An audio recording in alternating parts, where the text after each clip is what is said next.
Здравствуйте, друзья! Меня зовут Батыржан. Я являюсь действующим психотерапевтом и коучем. Тема сегодняшней презентации, которую я хотел бы до вас донести, это коммуникация.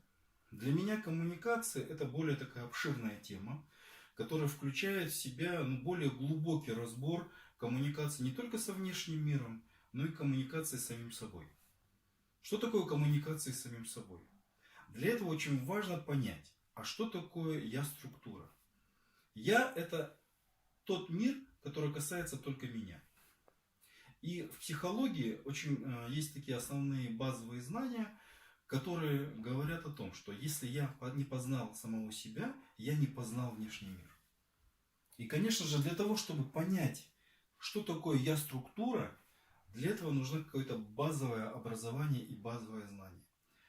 У меня очень мало времени, но я хотел бы донести до вас основные параметры. Здесь я нарисовал структуру личности. Центральный круг, второй круг и третий круг. 3 круга внутри друг друга. Что такое центр? Центр – это я. Это то, что касается лично меня, моего мира, моей личной картины мира. Как я сам с собой взаимодействую. Второй круг – это круг семья. Как я взаимодействую со своими близкими и родными. Какие у нас отношения. Как мы друг друга слышим и понимаем. И третий мир – это общество. То общество, с которым мы все взаимодействуем. Это работа, это коллеги, это друзья. И в каждом из этих миров есть свои определенные правила. Для чего нужны правила? Правила – это как движение на дороге. Красный, желтый, зеленый.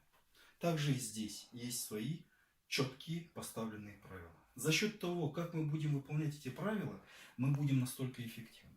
Как я могу восстанавливать свои силы? Как я могу себя вести так, чтобы у меня в семье был порядок и покой? Как я могу быть более эффективным в обществе, чтобы быть результативным, успешным и богатым? Ребята, вот здесь те знания, которые я хотел бы до вас донести. До тебя, мой друг, я хотел бы донести эти знания, чтобы они тебе помогли в твоей жизни быть более эффективным, более результативным. Спасибо за внимание, ребята. До свидания.